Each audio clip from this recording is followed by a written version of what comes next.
Clues सुलझाएंगे हम। हर अनकहे तथ्य आप तक पहुंचाएंगे हम। देश दुनिया की हर छोटी बड़े जुर्म की खबर हम आपको दिखाएंगे। न्यूज आउटलुक की खास पेशकश क्राइम आउटलुक में समिष्ठा सिंह के साथ। नमस्कार, समिष्ठा सिंह के साथ आप देख रहे हैं न्यूज आउटलुक की स्पेशल पेशकश क्राइम आउटलुक। क्राइम आउटलुक में आज हम बात करेंगे एक ऐसे केस के बारे में जिसे जानकर आज हर कोई सन्न है। जी हाँ, हम बात कर रहे हैं श्रद्धा मर्डर केस की। आज हम आपको बताएंगे श्रद्धा मर्डर केस से जुड़े हर वो तथ्य जो अब तक कहीं अनकहे या अनसुने हैं। बीते दिनों दिल्ली में एक गिरफ्तारी हुई आफ्ताब पूनावाला नाम के एक शख्स की। गिरफ्तारी हुई एक ऐसे शख्स की जिसने अपनी live in partner Shraddha walker का मर्डर कर दिया। जी हाँ, आफ्ताब एक ऐसा खूनी है जिसने अपनी ही प्रेमिका का मर्डर किया, और ना सिर्फ मर्डर किया बल्कि उसके शरीर के 35 टुकड़े किए और उन्हें जंगलों में फेंक दिया। जब आफ्ताब से पूछा गया तो उसने बेखौफ तरीके से बोला, हाँ मैंने ही उसे मारा है। तो चलिए हम आपको बताते हैं श्रद्धा वॉकर की मर्डर कहानी की शुरुआत से लेकर अंत तक की सभी डिटेल्स। जब पुलिस ने आफ्ताब को गिरफ्तार किया तो पुलिस सूत्रों के अनुसार पुलिस का सबसे पहला जो सवाल था आफ्ताब से वो था कि क्या तुमने ही श्रद्धा को मारा है। इस पर आफ्ताब ने जवाब दिया, यस आई किल्ड हर। मैं उसे मारना नहीं चाहता था, लेकिन ये सब अनजाने में हो गया। पर मुझे इस बात का जरा सा भी अफसोस नहीं है कि मैंने अपनी गर्लफ्रेंड को मार दिया है। पुलिस ने आगे पूछा कि तुमने उसे क्यों मारा और कैसे मारा। इस पर आफ्ताब ने बताया कि 18 मई की सुबह से ही हम दोनों के बीच में किसी बात को लेकर कहासुनी हो रही थी। कहासुनी बढ़ती चली गई और दिन ढलता चला गया। बात तब की है जब सूरज डूबने लगा था। कहासुनी बढ़ते बढ़ते शादी की बात पर आ गई। मैं शुरू से ही शादी के मुद्दे से बहुत चिढ़ता हूँ। श्रद्धा ने फिर शादी का दबाव बनाना शुरू किया। मुझे गुस्सा आ गया और मैंने श्रद्धा को जमीन पर धक्का दे दिया। श्रद्धा जब गिर गई तो मैं उसके सीने पर बैठा और मैंने उसका गला दबाना शुरू कर दिया। मैंने उसका गला दबाए रखा और कुछ ही मिनटों में श्रद्धा का बदन ढीला पड़ गया। मुझे तब भी लगा कि श्रद्धा सिर्फ बेहोश हुई है। मैं उसके सीने से उतरा और मैंने उसकी नब्ज चेक की, और तब मुझे समझ आ चुका था कि श्रद्धा मर गई है। पर मैं डरा नहीं और मुझे इस बात का बिल्कुल भी अफसोस नहीं हुआ, बल्कि मैं ये सोचने लगा कि अब मैं इस डेड बॉडी से छुटकारा कैसे पाऊं। इन सब कार्यक्रमों में रात हो चुकी थी, क्योंकि सुबह से झगड़ा हो रहा था। मैंने कुछ भी नहीं खाया था तो मुझे भूख लग गई। मैंने श्रद्धा की बॉडी को खींचकर बाथरूम में बंद किया और उसके बाद अपने लिए ऑनलाइन खाना ऑर्डर किया। मैंने खाना खाया और मैं सो गया। हालांकि रात भर में मैंने ये तय कर लिया था कि मुझे श्रद्धा की डेड बॉडी से छुटकारा कैसे पाना है।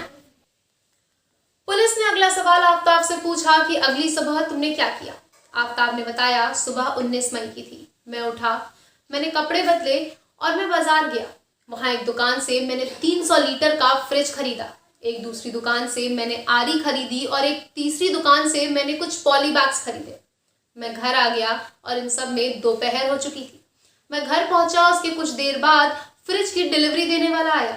मैंने घर के बाहर से ही डिलीवरी ली। हालांकि मैंने फ्रिज को उस जगह रखवा दिया था जहां मुझे फ्रिज इंस्टॉल करना था, पर मैंने डिलीवरी बॉय को घर के ज्यादा अंदर नहीं आने दिया।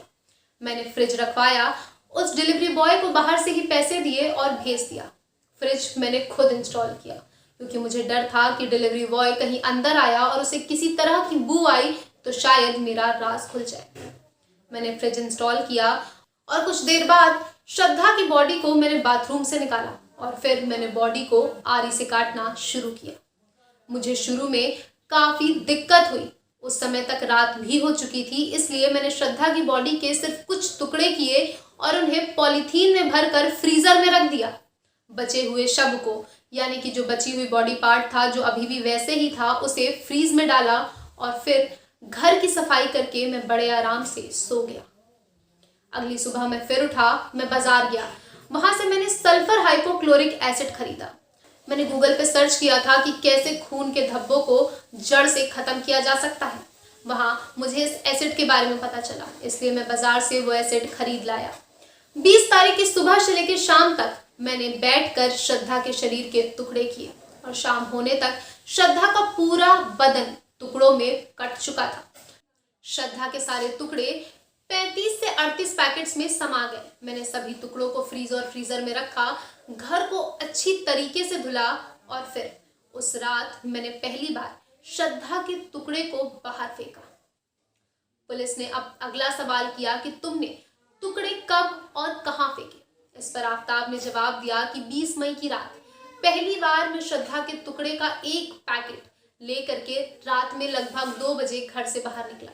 क्योंकि मैं दिल्ली में अनजान हूँ, इसलिए मुझे भी ज़्यादा जानकारी नहीं है। मैं छतरपुर और मेहरौली के इलाके को अच्छे से जानता हूँ, इसलिए मैंने उन्हीं 2 जगहों के जंगल को चुना। जहाँ मैं रहता हूँ वहाँ पर एरिया सुनसान है, लोग जल्दी सो जाते हैं, मुझे डर ज़्यादा नहीं था। मैंने बैग में वो थैली भरी और मैं रात में 2 बजे निकल गया। मैंने अंत में श्रद्धा के टुकड़े को मेहरौली के पास जंगल में फेंक दिया। मैं वापस घर आया और फिर ये क्रियाकलाप मैंने लगभग 20 दिन, यानी कि आफताब के अकॉर्डिंग उसको डेट नहीं याद, पर फिर भी लगभग 5 से 6 जून तक ये काम वो रोज करता। कभी 1, कभी 2, कभी 3 पैकेट्स ले जाता और उन टुकड़ों को मेहरौली और छतरपुर के जंगलों में फेंक कर वापस आ जाता। इस दौरान उसने साफ सफाई का पूरा ध्यान रखा। आफताब ने बताया कि वो रोज घर की साफ सफाई एसिड से करता था, इसके अलावा बदबू बाहर न जाए इसका वो पूरा ध्यान रखता था। उसने घर में बहुत सारी अगरबत्तियां जलाई और रूम फ्रेशनर का वो लगातार इस्तेमाल करता रहता था। आफताब ने बोला क्योंकि श्रद्धा का उनके घर वालों से कांटेक्ट 2020 में ही टूट चुका था, यानी श्रद्धा अपने घर में किसी भी प्रकार का संपर्क नहीं रखती थी। इसलिए मुझे इस बात का बिल्कुल भी डर नहीं था कि श्रद्धा को कभी कोई ढूंढने आएगा। पर श्रद्धा के कुछ दोस्त थे जिससे श्रद्धा रोज कनेक्ट रहती थी और इसके लिए मैंने जून के अंत तक श्रद्धा के सभी सोशल मीडिया अकाउंट्स को हैंडल किया।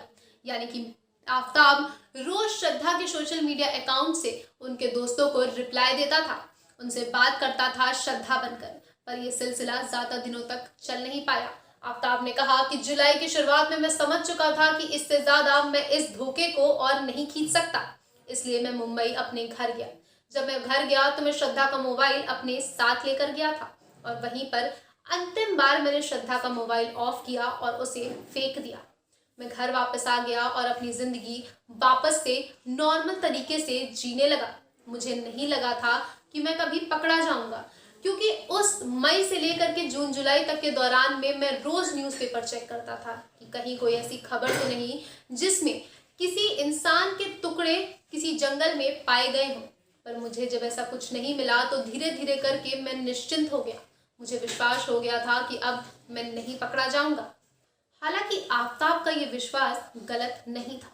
शायद आफताब कभी ना पकड़ा जाता अगर श्रद्धा के दोस्त ने श्रद्धा के भाई को उसकी गुमशुदगी की बात नहीं बताई होती। जी हाँ, जैसा कि हमने आपको पहले भी बताया कि श्रद्धा अपने दोस्तों से सोशल मीडिया के जरिए लगातार कनेक्टेड थी। इसलिए जब उसके दोस्तों को जुलाई के बाद श्रद्धा का कोई भी अता पता नहीं चला तो उनमें से एक दोस्त ने श्रद्धा के भाई को इस बात की सूचना दी। उसने उसे बताया कि काफी महीनों से मेरा श्रद्धा से कोई संपर्क नहीं है, इसलिए कृपया उसके बारे में पता करें। श्रद्धा के भाई ने यह बात उसके पिता को बताई। उसके पिता अक्टूबर में मेहरौली आए। छतरपुर में उन्होंने खोजबीन की। जब बेटी नहीं मिली तो उन्होंने मेहरौली थाने में रिपोर्ट दर्ज कराई। इस दौरान जब पुलिस आफताब के पास गई तो आफताब ने बोला कि मेरा और श्रद्धा का ब्रेकअप हो चुका है और इसके बाद मैं नहीं जानता कि वो कहाँ रहती है। ये सुनकर श्रद्धा के पिता वापस तो लौट गए, पर उन्हें पूरा विश्वास था कि उनकी बेटी के साथ कुछ गलत हुआ है। उन्होंने आफताब पर यह भी आरोप लगाया कि वो उनकी बेटी को मारता पीटता था। इसके बाद जब केस दिल्ली पुलिस तक पहुंचा तब छानबीन शुरू हुई और अंततः जब ये गिरफ्तार हुआ तो आफताब ने खुद कबूल लिया कि हाँ, उसी ने श्रद्धा को मारा था। इन सब में सबसे ज्यादा गौर करने वाली बात यह है कि आफताब निडर था। उसे पता था कि उसे कुछ नहीं होगा। क्या सच में भारतीय कानून इतना ज्यादा कमजोर है कि कोई भी शातिर कातिल इतने बड़े बड़े जुर्म करके आसानी से आराम से अपने घर में बैठ जाता है? सूत्रों के मुताबिक इस पूरे कन्फेशन के दौरान आफताब की नजरों में बिल्कुल भी डर और पछतावा नहीं था। ऐसे में बहुत ज्यादा जरूरत है भारत सरकार को अपने कानून को लेकर के चिंतन करने की और अपने कानून को सख्त बनाने की, ताकि कोई भी व्यक्ति, कोई भी अपराधी एक छोटे से छोटा अपराध करने से पहले भी 100 बार सोचे। ऐसी ही अन्य क्राइम स्टोरीज के लिए बने रहिए हमारे साथ न्यूज आउटलुक की स्पेशल पेशकश क्राइम आउटलुक पे। Bureau report news outlook. देश दुनिया में हो रही ऐसी ही अन्य क्राइम स्टोरीज को जानने के लिए देखते रहिए न्यूज आउटलुक की स्पेशल पेशकश क्राइम आउटलुक समिष्ठा सिंह के साथ। Bureau report news outlook.